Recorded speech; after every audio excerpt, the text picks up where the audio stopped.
Өндөр суух тавтай морил би бол хөтлөгч Инхбат. Хуульч агимаа бидэнд хэргийн товч нэвтрүүлгээ хүргэх гэж байна. Нэвтрүүлэг танд YouTube-ийн Өндөр суугаар болон NTV телевизээр зам 83.3 107 хостелгооны Өндөр радиогоор хүрч байгаа. Өнөөдрийн дугаарыг өмгөөллийн MBS партнер суулийн ферм болон ногоон ирээдүйг хөгжүүлэх ураатай MMS үржлэх сар хариулт хадгалын үйлчлэгийг санал болгож байгаа Худалдаа хөгжлийн банк ивент итгэж байна. За өдрийн мэндагий. Өдрийн мэнд хүргэе. Сайхан шинсэн үү? Сайхан. Сар шин сайхан уу? Сайхан шинсэн үү та. Хэлээ чинь сар шинийн дараах анхны дугаар өнөөдөр орж ийн шүү дээ. Тийм байна тий. Нэр тань дээр очиж толгойгоо. Айгүй алдсан болж байгаа шүү. За Ed Sheeran уг нь чинь дэлхийн топ бод үстэй супер бод. Тийм дэлхийн Английн алдартай дуучин тий. Дуунууд ер нь гаргасан дуу болгоно бараг шахуу хийт болдог. Ийм алдартай дуучин байгаа. Мэдгүй хүн бараг байхгүй тий. За энэ хүнтэй холбоотой нэг юм алдартай гэж хэлэх юм уу да. Ер нь хууль зүйн оюуны өмчийн хууль зүйн салбарт нэлээд тийм юу гэдэг сургамж болгосон чухал ач холбогдолтой байсан нэг хэргийнхэн талаар ярих гэдэг юм л та. Өнөөдөр энэ яг бид нар яг хичээл дээрээ яг нэг үзчихсэн. Яг тухайн үед яг маргаан нь нэхэмжлэл үүсцэн явж исэн байхгүй. Одоо өнөөдөр яг ярьж байгаа энэ үед шийдэгдсэн байгаа. Тэгэхээр тэр үед хичээл дээр бид нар мэтгэлцээ үүсгэжсэн баггүй. Ер нь их сонирхолтой. За тэгвэл таны одоо гаргасан аргумент таны талд энэ юу хэрэг шийдвэрлэгдсэн үү? Үгүй. Энэ нь бол айгүй хэцүү. Жирийн та бид бол сонсоод ерөөсөө нэг дүгнэлт нь хүрнэ. Өөр яг мэрэгжлийн нэг хүмүүс байдгийн байлээ шүү дээ. Одоо яг юу одоо нэг хөгжим судлаач тий яг онл юу гэдэг энэ тэр талаар нь судалдаг. Яг мэрэгжлийн хүмүүсийн дүгнэлт. За тэгээд дээрэс нь одоо энэ Английн оюуны өмчийн зохиогчийн эрхийн тухай хууль гэж байна тий. Энэ хуульд заагсан заалтуудыг юу гэж ойлгож тайлбарлах вэ гэдэг талаас нь маш нарийн детальтайгаар хэргийг хэдэн талаас нь авч үзээд нэг шийдвэрт бас хүрсэн байна. Тэгэхээр энэ бол тийм учраас энэ үндсэндээ бас дэлхийд дахинд энэ төрлийн маргааныг цаашид юу гэж тайлбарлаж ойлгож хэрэглэх вэ гэсэн тийм практик тогтоосон гэсэн үг. Яг энэ хэргийн дараанаас зөндөө олон дуучдын хэрэг бас шийдэгдсэн байдаг. Миний санджаар Dua Lipa, Katy Perry тэдний хэрэгүүд бас араас шийдэгдсэн байдаг. Яг тэгэхээр хууль зүйн хувьд ингээд тайлбарлахад ингээд тодорхойгүй ялангуяа урлагийн салбарт энэ хөгжим зохиол гэдэг юм чинь яг аль нь оригинал вэ гэдгийг тодорхойлоход маш хэцүү байдаг юм л да. Тэгээ тэрнээсээ болоод ингээд ихэвчлэн энэ төрлийн маргаанууд хэдэн жилээр шийдэгддэггүй. Тэр нь бол иймэрхүү маргаан байнга яваа л гэдэг шүү дээ. Маш олноороо. Энэ яг Ed Sheeran-ийн Shape of You гэдэг энэ дуутай холбоотой маргаан бол 4 жил маргасны эцэст шийдэгдсэн байдаг. За тэгээд хууль зүйн салбарт бас томоохон ач холбогдол бүхий хэрэг байсан учраас өнөөдөр та бүхэнд танилцуулах гэж байна. Манайд ч гэсэн бас сургамжтай хэрэг болох болтой тийм ээ. Тий. Ер нь оюуны өмчийн эрх зүйн салбар гэдэг бол маш том юм байгаа. Яг энэгээр дагнаж мэрэгшиж хуульч нар бол сурдаг IP law чиглэлээр тэр хүмүүст бол маш ач холбогдолтой байсан. Яг IP law чиглэлийн хичээл дээр бас үздэг гэж л. Тийм. Манайд ер нь бол нэлийн хом суугаал та дутах. Тийм. Одоогоор яг оюуны өмчийн төлөөлөгч нар гэж хүмүүс бас байдаг, мэрэгсэн төлөөлөгч нар. Тэд нар бас хуульч хүмүүс тэр эрхийг аваад бас нарийн мэрэгшээд явж байгаа хүмүүс байд юм лээ. Тийм. Тэд нар тэгвэл хурдан энэ нэг юм энэ чиглэлийн юм хөгжүүлээд одоо энэ оюуны өмч хулгайлаад байгаа энэ нөхдүүдийг л ер нь байхгүй болгох хэрэгтэй байна. Би нэг маш гоё дуу зохиочдөг. Тэгсэн чинь нэг гараа би өөрөө дуулж чадахгүй байж болно шүү дээ. Нэг гар дуулаад мөнгө олоод ээж болно. Би тэрнээс хуваалцаж би хувь авах хэрэгтэй шүү дээ. За яг тэр яг чиний ярьж байгаа шиг хэмжлийг Ed Sheeran-ийн нөгөө тал буюу энэ хэрэг дээр бол хариуцагчаар орж ирж байгаа. Нэхэмжлэгч нь Ed Sheeran байсан. Тийм үү? Тийм. Тэгвэл эсэргээрээ юм биш үү? Эсэргээрээ. За их сонирхолтой. Яагаад тэгж ийм болчоо гэдэг те. За энэ нь бол 2018 он яг энэ Ed Sheeran-ийн Shape of You гэдэг дуу чи өөрөө 2017 онд гарсан дуу. За тэгээд 8 жил өнгөрсөн юм уу? Тий, саяхан юм шиг санагдчихсан. За тэгээд яг хэрэг маргаан бол 2018 онд шүүхтэр очсон байдгийг. За тэгээд энэ дуун дээр асуудал нь юу байсан гэхээр дуучин Sammy Switch гэж хүн байдаг юм байл та. Жинхэнэ нэр нь бол Sammy Chokri гэдэг нэртэй дуучин. Уран бүтээлийнх нь нэр нь бол Sammy Switch гэдэг нэртэй. За энэ хүний OY гэдэг дууны давталтыг санаатаагаар буюу consciously хуулсан уу гэдэг дээр одоо гол асуулт нь байсан.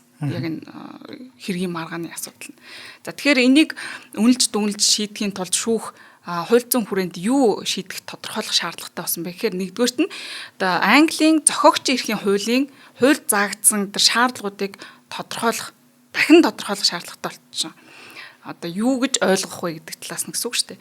За тэгээд хуулбарлсан уугүй юу гэдгийг одоо substantial similarity буюу одоо юу гэдгийг тийм бодтой яг адилхан байна уугүй юу гэдгийг нь үнэлж дүгнэх гэдэг энэ одоо хоёр том асуудалтай тулгарсан байнамаа. За тэгээд одоо миний яриад байгаа энэ substantial similarity буюу ижил төстэй байдал гэдгийг те энийг тодорхойлохын тулд ялангуяа энэ хөгжим яг энэн дээр юуг яаж одоо юу гэдгиймтэй үндэслэж дүгнэх вэ гэдэг дээр энэ шүүхийн шийдвэр их жишээ болсон байгаа юм л да. За ер нь бол ингээд альва дуу те шүглэг гэж байдаг юм уу? Энэ үед бол энэ одоо бүтээл дээр тухайн бүтээлийг гаргасан зохиогч нь үргэлж онцгой хэрэгтэй байдаг те. За тэгээ өөрийнхөө бүтээлийг өөрчлөх байдаг юм уу? Нөгөө юу яах хэрэгтэй? Бүтээлүүд дээрээ одоо ингээд өөрийнхөө тэр одоо бүтээлийнхаа тодорхой хэсгийг нь өөрчилж болно. Эсвэл бүр дийлэн хэсгийг нь ч өөрчилсөн болно. Энэ онцгой эрх бол зөвхөн зохиогчд байдаг. Гэтэл өөр нэг хүн тухайн бүтээлээс нь за бүхэлд нь ч юм уу ихэнх хэсгийг нь эсвэл өчүүхэн хэсгийг нь ч гэсэн аваад ашигласан байх юм бол одоо энд ингээ хуулийн зөрчил бий болж байна гэдэг асуудал яригдэн шүү дээ, тэ. За тэгэхээр ямар хэмжээнд тухайн бүтээлээс нь хуулбарсныг хууль зөрчлөө гэж үзэх вэ гэдэг асуудал байна. За дийлэн хэсгийг ингээ хуулаад авцсан байх юм бол мэдээж энэ бол ойлгомжтой зөрчил болчих чинь, тэ. Яг хууль бол яг тэгж зааж гинүү. Маш өчүүхэн хэсгийг нь тийм ээ нэг хідэн нот 3-4 ноттой тэр аялгауг ингээд яг өөрийнх нь дунд давтагдсанаар энэ оюуны хэмжээнд зөрчлөө. Тийм гэдэг нэг асуудал яг энэ дуун дээр үүсдэг байхгүй? Яг зөв асуудал наа чинь хөндөгдсөн байна. Тийм. За энэ хэрэг дээр одоо эрх зүйн хүрээнд энэ substantial part гэдэг ойлголт бас орж ирдэг байна. Тэгэхээр substantial part гэж яг ер нь энэ хөгжим зохиол төр юуг ойлгох вэ гэдгийг дахин тодорхойлж өгсөн ийм одоо практик тогтоосон л доо. Дууны хувьд байна тэр тухайн аялгау хэсэг нь бол ерөөсөө маш өчүүхэн хэсэг нь байж болно. Одоо бүхэлдээр нь харьцуулах юм бол тэ. Гэхдээ тэр нь ингээд дууных нь гол хэсэг байх юм бол ерөөсөө тэр substantial part гэдэг ойлголт руу орчиж байгаа. Энийг одоо орчуулах юм бол нэг гол чухал хэсэг нь гэх юм шүү дээ, тэ. Дуу бүхэл дуутайгаа харьцуулахад өчүүхэн хэсэг нь боловч гол хэсэг нь гэсэн. Одоо тэр дууг хит болгоход хамгийн чухал нөлөөлсөн хэсэг нь болж таарч байгаа шүү дээ. Тэгэхээр энэ бол substantial part байж болох юмаа гэдэг ойлголтыг энэ дээр бас гаргаж ирсэн л дээ. За тэгээд хуулбарлсан гэдэг тохиолдол байна. За хуулбарлахтаа хүн ямар байдлаар хуулбарлах вэ гэдэг ойлголт бас дахиад асуудал болж гарч ирсэн. Чи ямар нэг юм хуулахдаа эхлээд нэг юм харчаад за энэ аяг гэж бодъё л да. Яг энэ аягтай адилхан юм хийя гэж өөрөө зорж бодох нь шүү дээ, тэ. Санаатаагаар гэсэн үг. Зориуд санаатаагаар хуулна.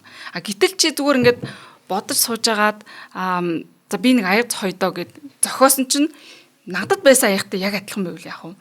Тэгэхээр чи надаас хуулсан хуулаагүй юу? Чи дээр одоо энэ юу хараад үзэх юм бол өстой жинхэнэ нөгөө substantial similarity нүссэн байдаг. Гэхдээ чи тэрийг бол өөрөө яг жинхнээсээ бодож зохиосон.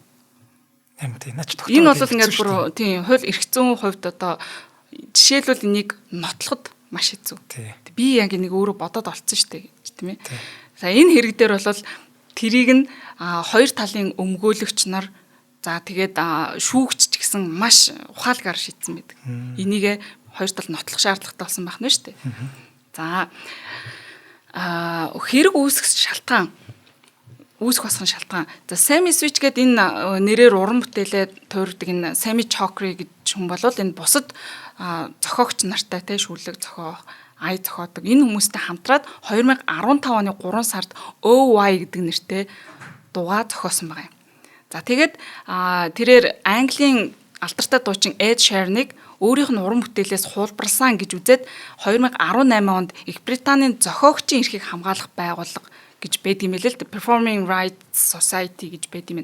Тэнд гомдол гаргаад миний уран бүтээлээс бол хуулбарласан. Яг тэгэхээр миний дуу бол 2015 онд гарсан. Ed Sheeran-ы дуу бол 2013 онд гарсан. 17 онд тий.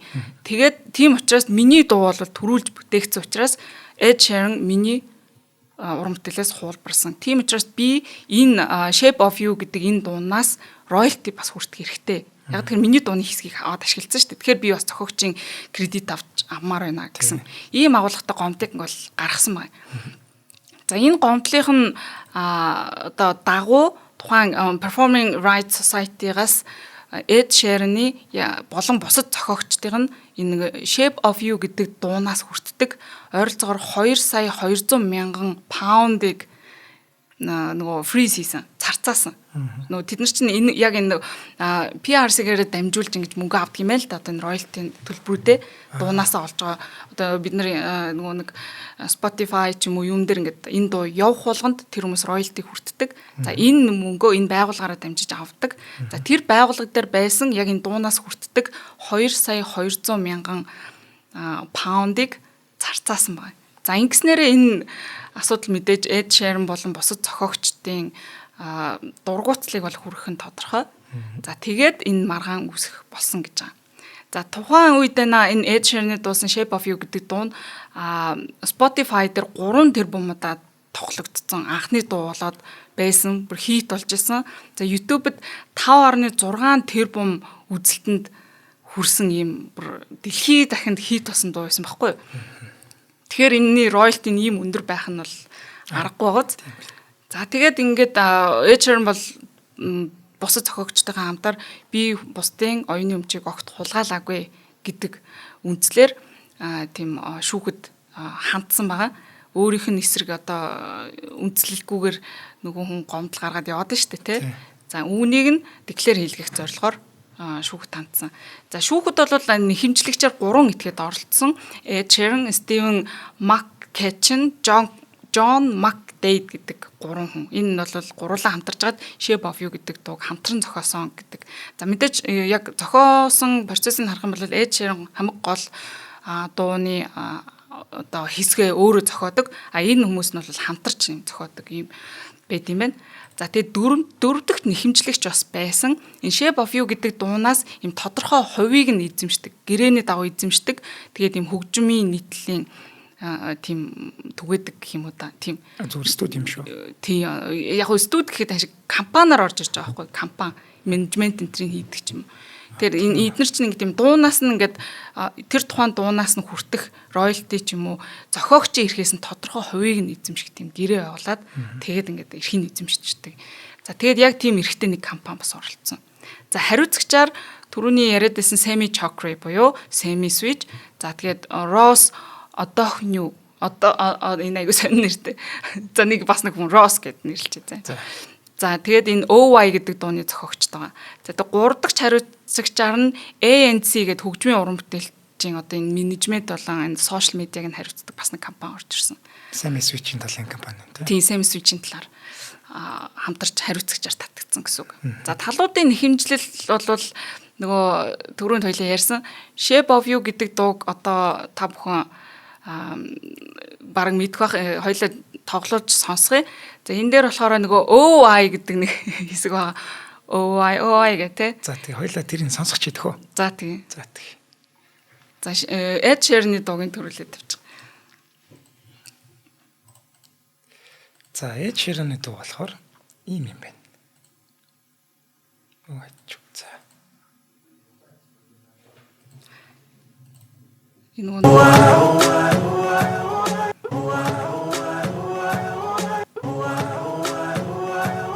За энэ Ed Sheeran-ых тийм. За тэгвэл нөгөө нэг OY гэдэг нь. OY тийм. Оо яагаад гэсэн үг шүү дээ тийм ээ. Тийм.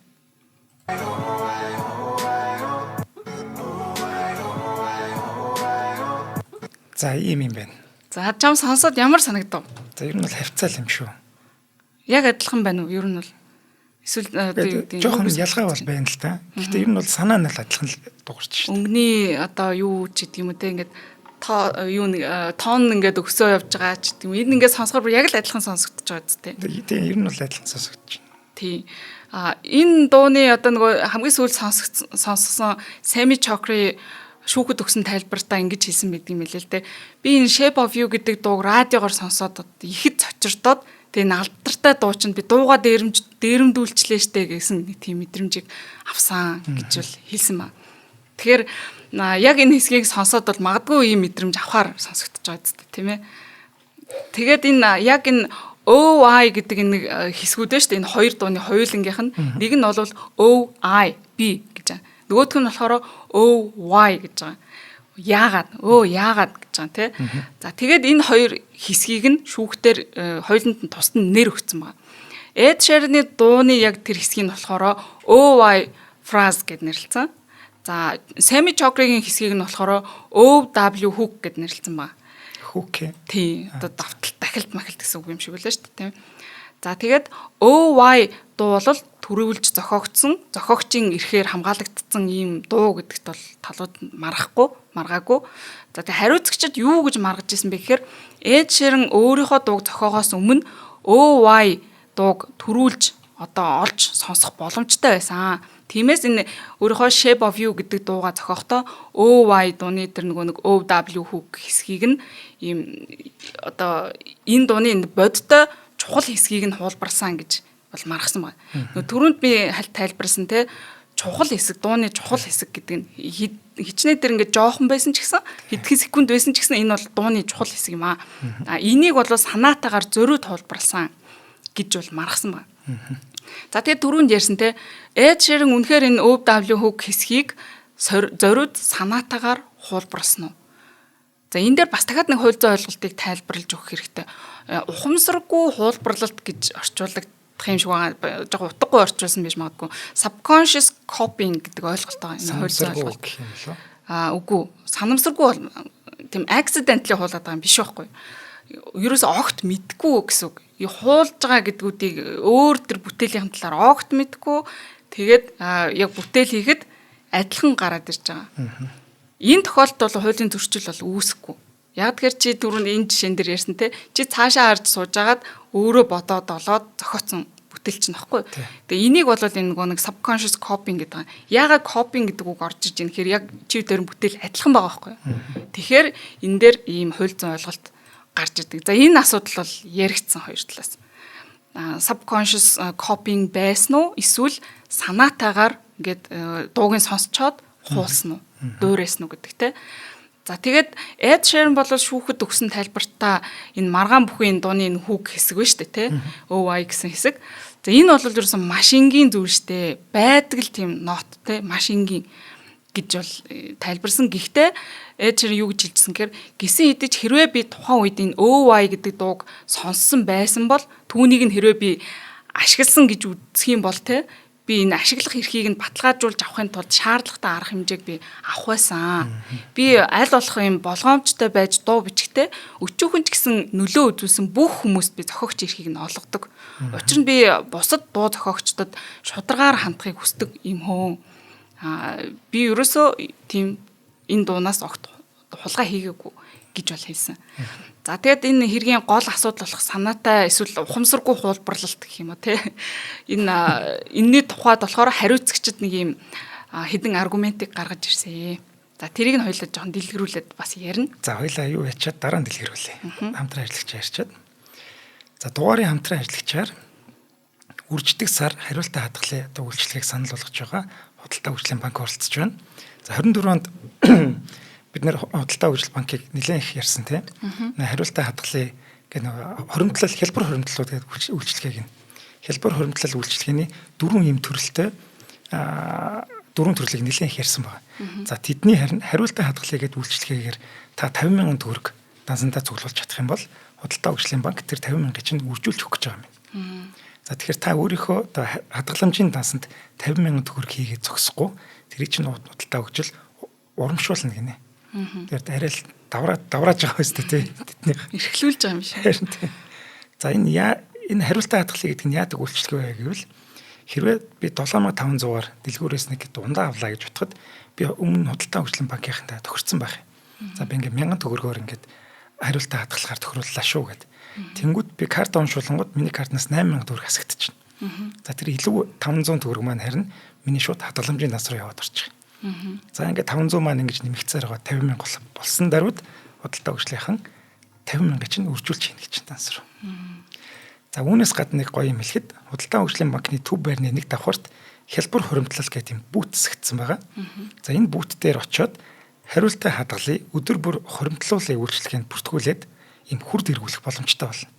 За тэр хүрдэн дээр нь e-mart, төлөжүү, аригания за мөн хадгаламжийн эрх, хуримтлалтай Монгол аяны урамшууллын эрх үзэрэг юм юунууд байгаа юм. Сонголтууд.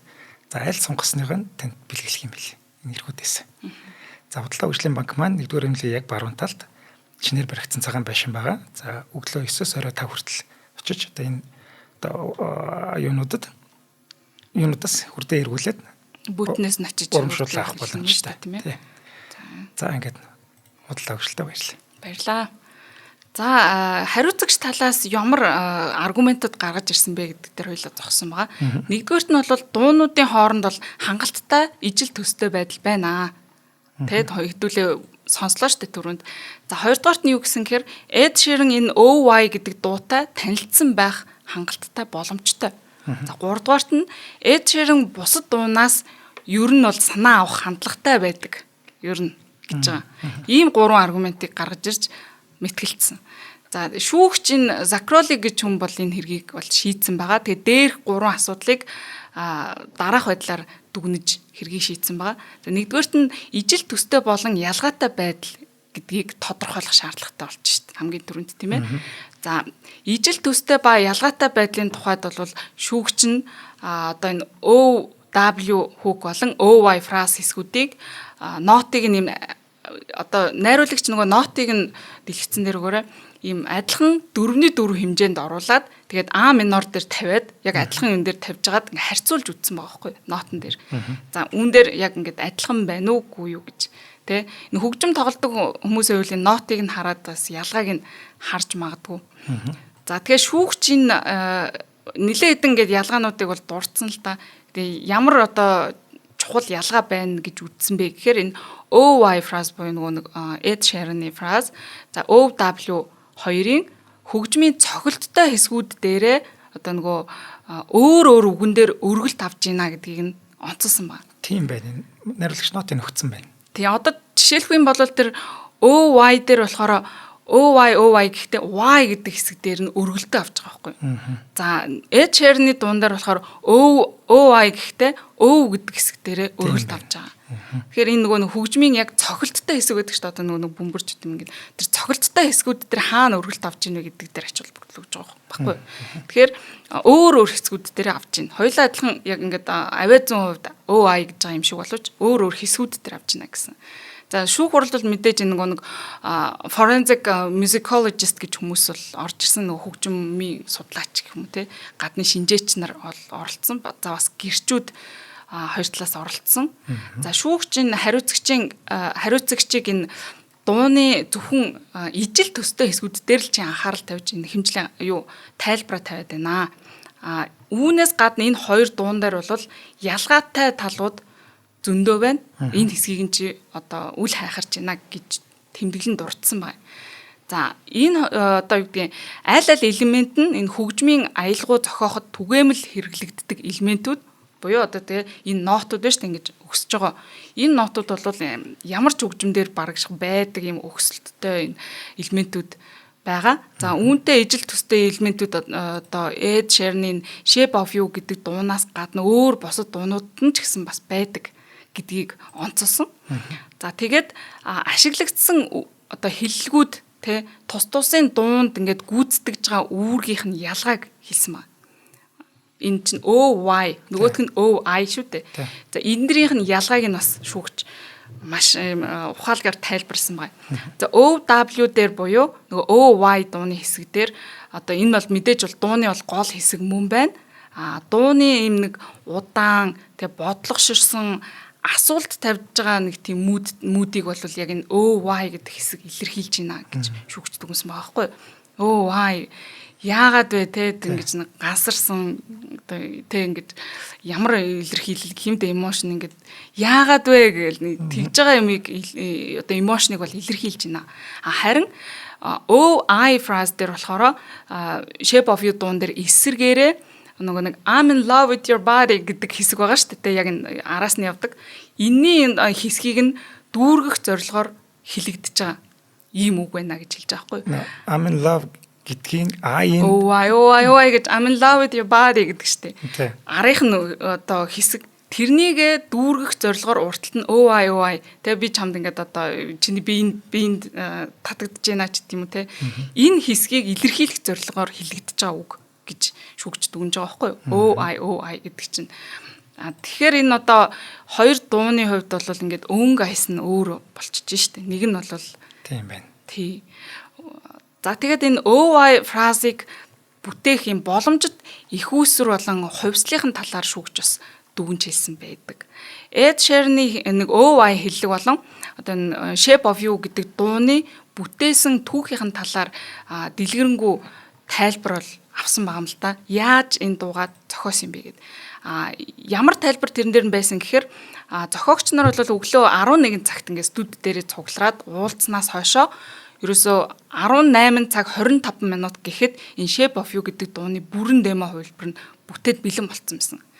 Энэ бол ингээд аливаа дуу зохиож байгаа энэ процессын хувьд бол асар богино хугацаа юм байна л да. Ер нь бол маш хурдтайгаар тэр тухайн дуу бэлэн болсон гэсэн үг.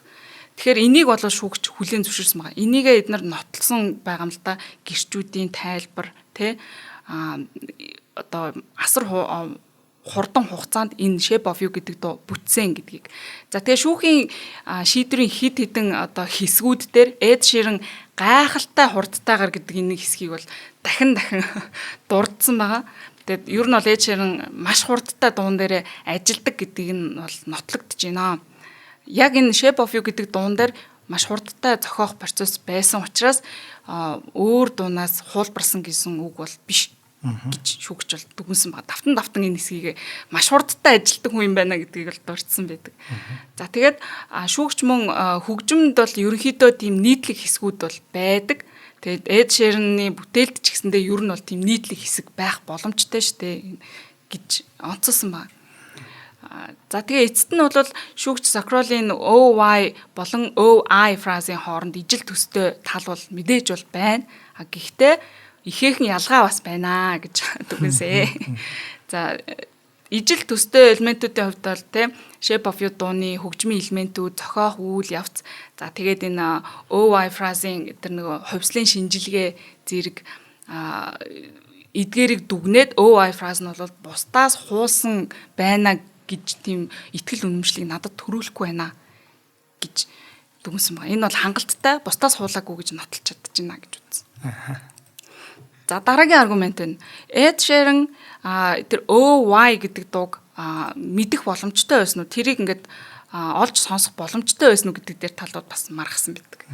За хариуцагч нар бол энэ дээр яг хоёр өнцөг гаргаж ирсэн л дээ. Юу гэсэн гэхээр нэгдүгээрт бол энэ OY дуу бүтээгдсэний дараа одоо Chokri-гийн талынхан энэ дуугаа сурчлах гэж ихээхэн хүч хөдөлмөр зарцуулж чармаалт гаргасан.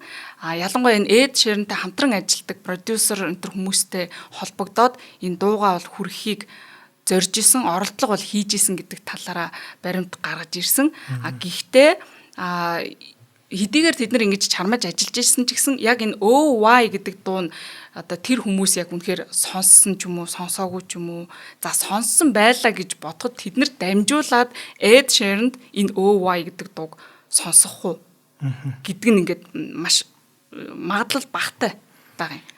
Тий, одоо юу яаж байгаа юм л та зохиолчтой штэ. Кино зохиолоо бариад студи дээр очдөг. Студид тавьчихад өгчин тэр юм. Одоо тэрийг тэнгууд нэг зохиолч нь аваад уншингуудаа за би энүүгээр кино хийчихвэл энд хэлэхгүйгээр энээс нь санаа аваад кино хийчихвэл болох юм байна гэд хийчих тохиолдол байгаа байхгүй. Тэнгууд одоо яаж байгаа гэхээр тэр студи дээр зохиол очсон л бол тэрийг хүлээж авсан гэж тэгж тооцож байгаа. Тэр чинь яг нэг хууль зүйн нэг маргаан бас үүссэн байдаг шүү. Дараа нь өөр хэрэг дээр тиймэрхүү юм гарвал ярьж өгнө. Одоо ингээд яг би уншнаа гэд энэ consideration гэж ойлголт өгдөг байхгүй юу?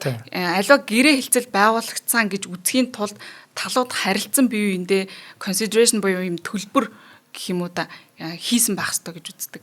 Нэг нь бол би чамд ингээд гэрээ зохиол дууга өгчлөө. Нөгөө талаас нь надад бас буцаагаад ямар нэгэн зүйл өгсөн байх хэвээр энийг хэлээд байгаа байхгүй. Тэгэхээр тийм харилцаа үүснэ үүсээгүй юу? Өөрөөр хэлбэл одоо гэрээ хэрвээ байгуулагдсан гэд үзчих юм бол чи тэр дууг заавал сонсох үүрэгтэй гэсэн үг. Тэгээ буцаагаад хариу өгөх үүрэгтэй ч гэдэг юм уу. Энэ үүргийн харилцаа үүсгэхийн тулд хилцэл байгуулагдсан үгүй юу гэдгийг тодорхойлдог бас их сонирхолтой кейс байдсан шүү.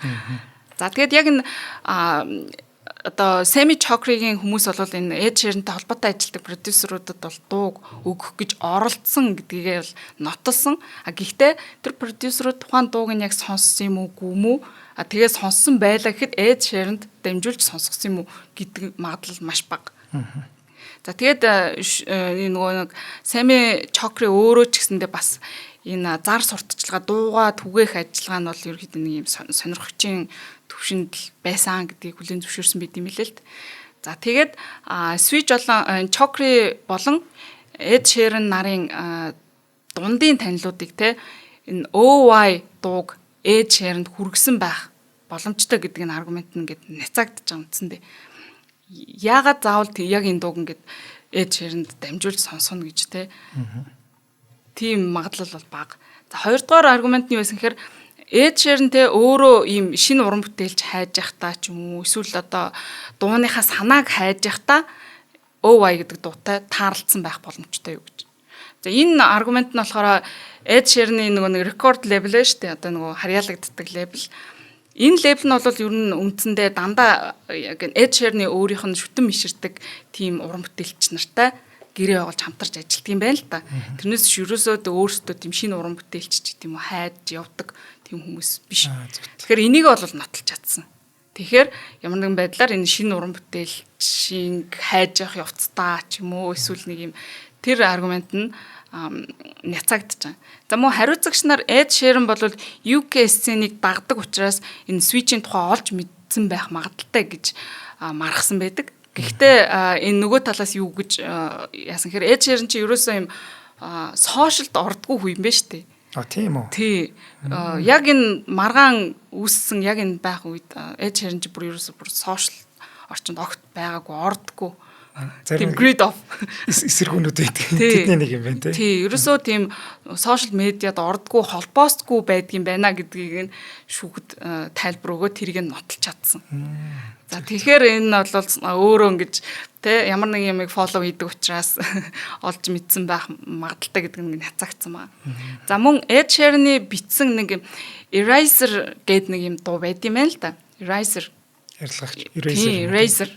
За энэ дуу нь OY-тай хамт нэг EP гэд байдаг штэ нэг extended play гэд. Тэрэн дээр бол гарсан Switch-ийн өөр нэг дуутай төстэй байсан гэж бол мэдгдсэн байна. Тэр Eraser гэдэг дууг нь Semi Chokri-гийн бас нэг дуутай адилхан байсан гэж бол бас мэддэж нэг юм аргумент гарах гэж оролцсон. Гэхдээ энийг нь бол хангалттай нотлох баримт бол байхгүй байна.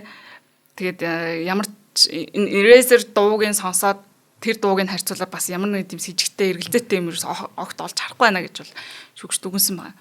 За тэгээд хариуцагч нарын одоо энэ OY гэдэг дууг Ed Sheeran олж сонссон байх магадaltaй гэдэг зүйлийг энэ зүгээр л та нарын таамаг ямар ч байдлаар нотлогдохгүй байна гэж хэлсэн.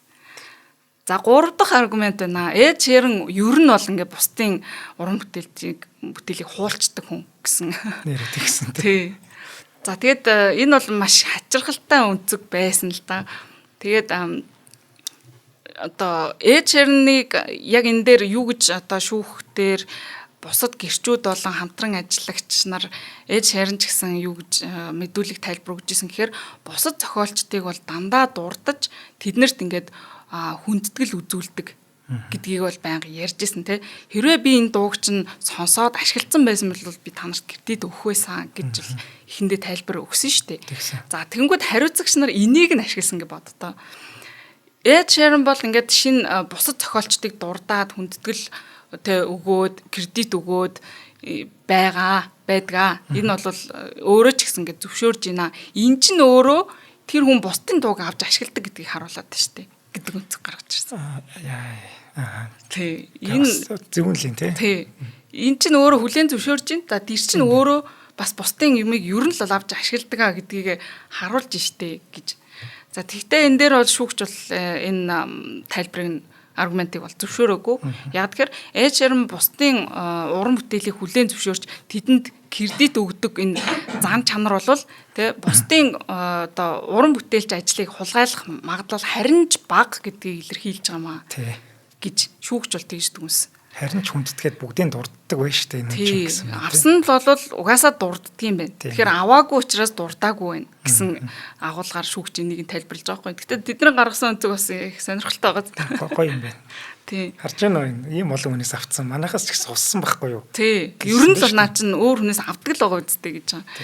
За тэгээд бас зөндөө дууг нь дурдсан л да. Эд Шираны тэр нэг Photograph гэдэг дууг нь Mid Carly-ийн Amazing гэдэг дуунаас хуулсан гээл. За тэгээд энэ Shape of You гэдэг дууны бас нэг өөр нэг хэсэг нь TLC-ийн No Scrubs гэдэг дууны ийм хэсгээс хуулсан гээл.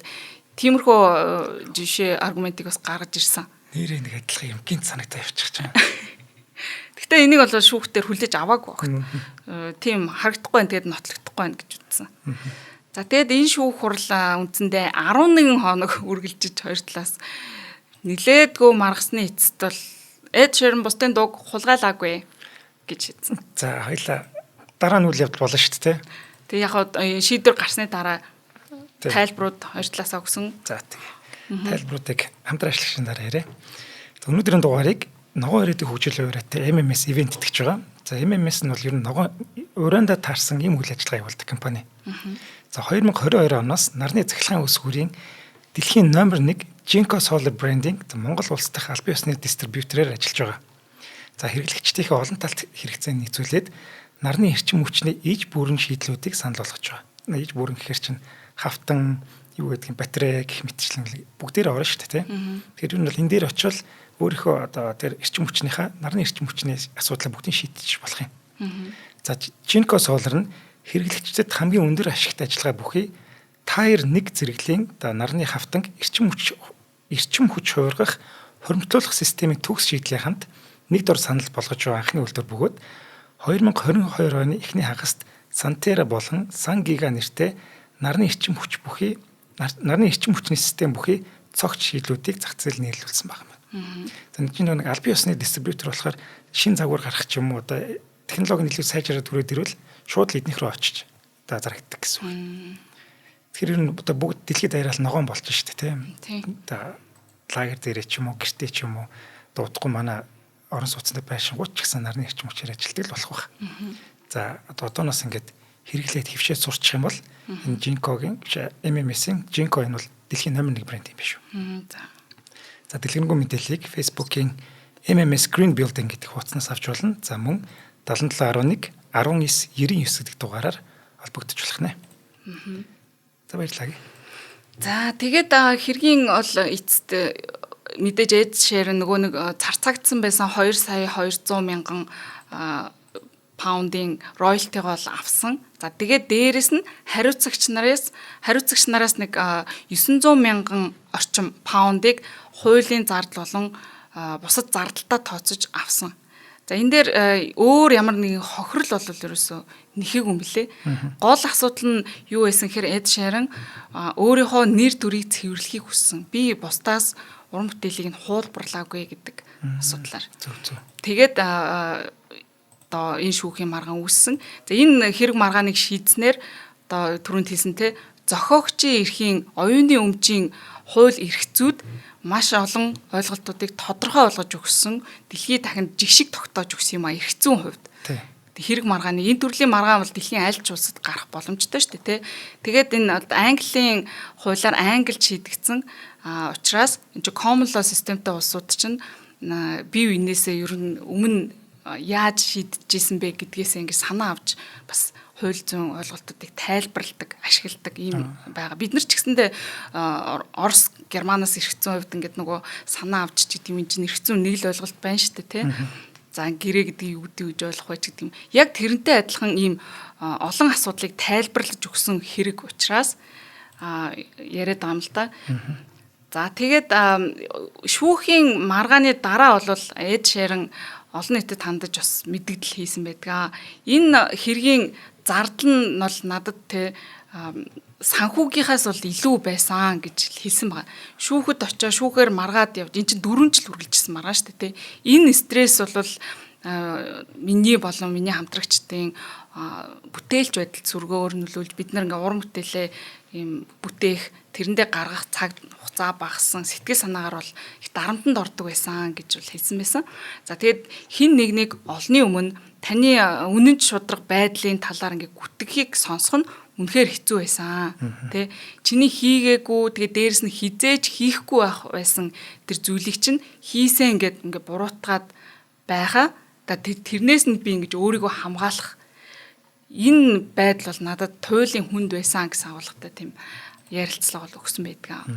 За хариуцагчид хурлын дараа юу гэж хэлж ийсэн бэ гэхээр за энд бол нэхэмжлэгчийн тэр алдар нэр ямар хүн байгаа нь бол чухал биш ээ. Харин хариуцагч нь тэ алдартай энэ Шаги, Риана, Жэзи энэ биш байгаа болохоор асуудал байна.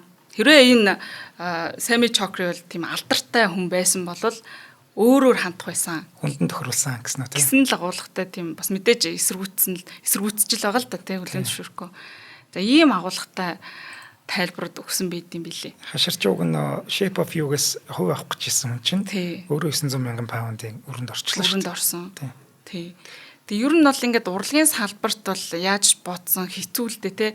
Одоо ингээд хөгжмөөр бодоод үзэхэд нийт ч одоо хэдэн нот байна тийм ээ. Тэгээ дээрэс нь энэ эдийг чинь янз бүрээр нийлүүлээд энэ тэнд дуу.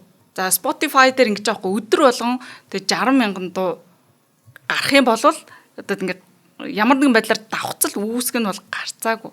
Дэлхийн хаа нэгтээ яг энэ Монголд нэг хүн дуу зохиогоо сууж байхад тэрнтэй давхцах магадлал маш өндөр. Тэгэл байх. Одоо өнөөдөр сошиал интернет хөгжсөн бүгдээрээ YouTube дээр ч юм апплод хийгээд тэгээд ингээд мэдэх боломжтой болсон болохоос биш. Иннээс өмнө ч гэсэн те хүн төрөлхтний түүхэн явцад тийм нэг subconscious coping бол үүсчил байсан байгаа.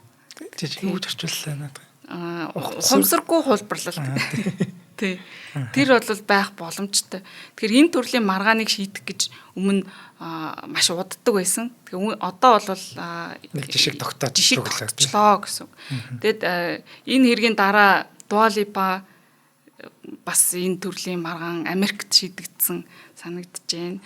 За тэгээд Katy Perry-гийн Dark Horse гэдэг дуу бас яг энэ дарга. Гэтэ маргаан энэс өмнө үүссэн байж бас ингээд шийдэгдэхгүй тодорхойгүй байж агаад нэг хүнд нэг рэпер байсан санаж энэ Dark Horse гэдэг дуун дээр бас яг юм дууны юм жижигхэн бас яг юм хийсгийг хуулбарсан гэдэг шийдвэр гараад 2.8 сая доллар хэмжил. Katy Perry төлсөн юм. Тийм шүүхрийн шийдвэр бас гарч ирсэн. Тэгэхээр ингээд үндсэндээ хуулийг юу гэж ойлгож тайлбарлаж хэрэглэх вэ гэдэг дээр жишг тогтоосон гэсэн.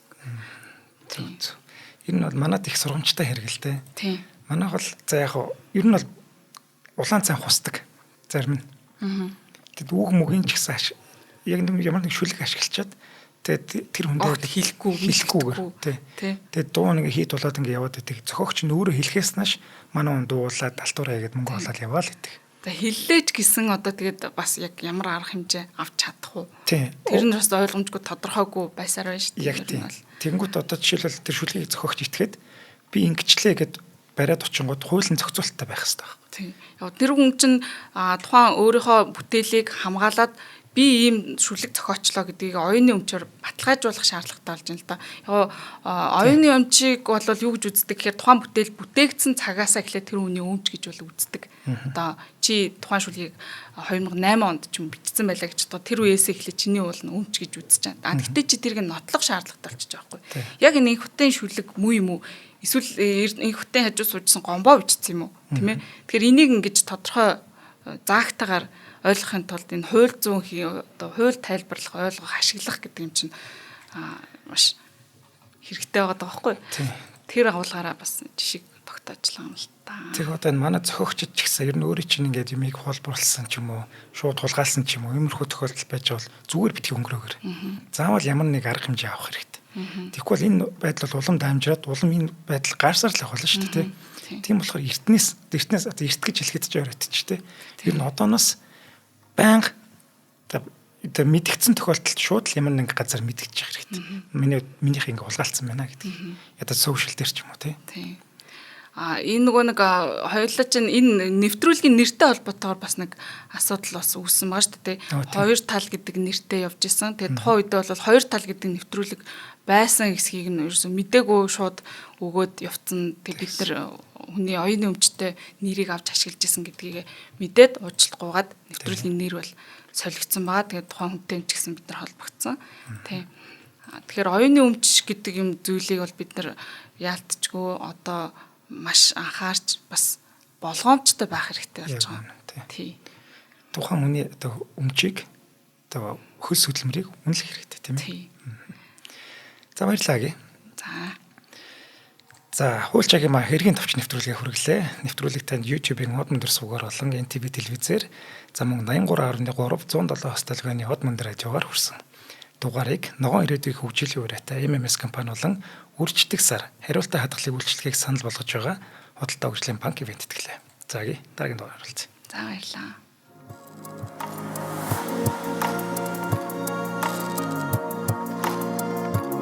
Нэвтрүүлгийг хүлээн авсан Нарны аймгийн монголчуудаа баярлалаа. Хот мөндөр суваг энэ мэтлэн танин мэдхүн 1000 хөтөлбөрийг 2025 оны 7 сарын 1 хүртэл та бүхэнд хүргэх юм. Их хэлээрээ шинжлэх ухаан танин мэдхүг түгээхийн үйлсэд та нэгтгэх хүсвэл бидэнд танд өгөх боломжтой. Нэг нэвтрүүлгийг 100 төгрөгөөр буюу 1000 нэвтрүүлгийг 100,000 төгрөгөөр үнэлээд та биднийг дэмжээрэй. Жилдээ ганцхан удаа 100,000 төгрөгөөр дэмжснээр шинжлэх ухаан танин мэдхүг түгээх энэ үйл хэрэг таны оролцоотойгоор амжилттай үргэлжлэх юм а. Зандан хүү миний нэр дээрх голомт банкны данс байгаа. 30 15 15 942 30 15 15 942. Та 100,000 төгрөгөөр шилжүүлэхдээ гүйлгээний утга дээр нь өөрийн нэр болон утасны дугаараа заавал бичээрэй. 100,000 төгрөг хандвалснаар Хот мөндөр сувгийн алтан гишүүн болох юм. Шинжлэх ухаан танин мэдхгүй Монголд ялах болтугай.